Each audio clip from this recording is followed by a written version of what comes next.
Hi, I chose heterosexism, specifically the impact of homophobic microaggressions on gay males in higher education for my ism. I chose heterosexism because of my own experiences in higher education.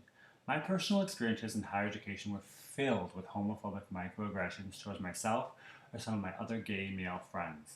A homophobic microaggression is defined in higher education is a subtle negative attitude conveying that one's sexual or gender identity is less valuable than the dominant culture's defining identities, which results in lower grades, higher suicide rates, and withdrawing from social interactions.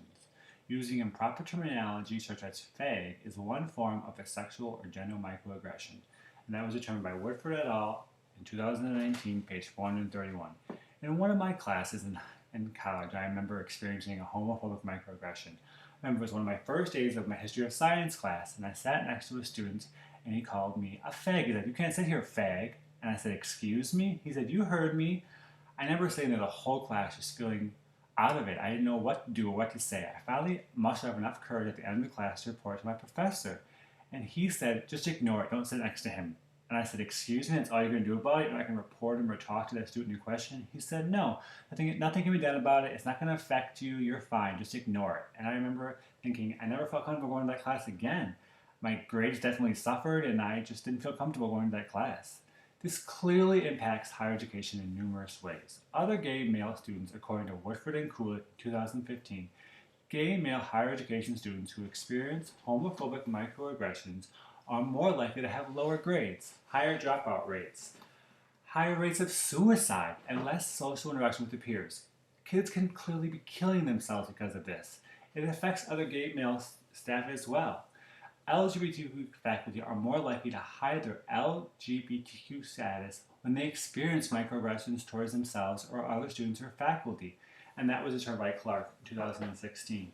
In addition, LGBTQ faculty are more likely not to report microaggressions if they themselves are not out at work, and that was determined by Jack Lamar in 2009. Other students in higher education are affected as well. Other students are less likely to support gay males or other LGBTQ students if they hear numerous microaggressions versus blatant discrimination, and that was determined by Hong, Woodford, Long, and Run in 2016. In addition, a study by Clark in 2016 said that students who try to stand up for other LGBTQ students when microaggressions occur, but they are told nothing can be happen about it or nothing does happen, are more likely to stop trying to help LGBTQ students. The institution itself is affected by having the gay males who experience homophobic microaggressions because these kids have higher rates of suicide, higher dropout rates, and lower grade, which affects the institution's overall outlook and how it presents itself as a university or college. This also impacts the society as a whole. Gay males in society who have experienced microaggressions in higher education have lower senses of self-worth, less community involvement, and are more likely, or less likely rather, to move to cities that are not LGBTQ friendly, and that was driven by Fine in 2011.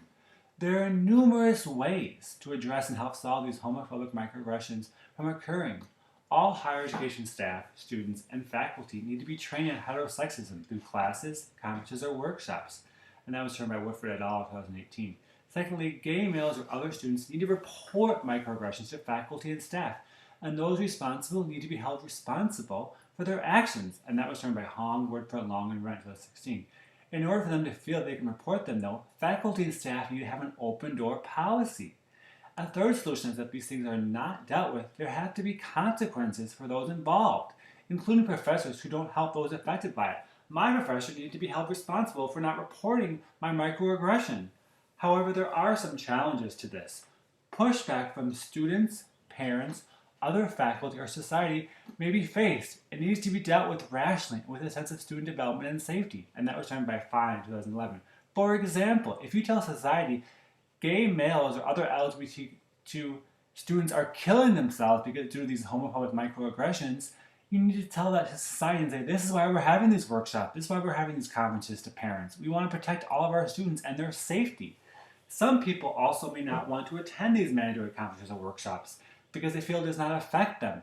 They need to realize it affects everyone. It is only through working together that we can end heterosexism and homophobic microaggression toward gay males in higher education. We all need to come together and stop this. This needs to end. All students need to feel safe. We can do this together. Thank you.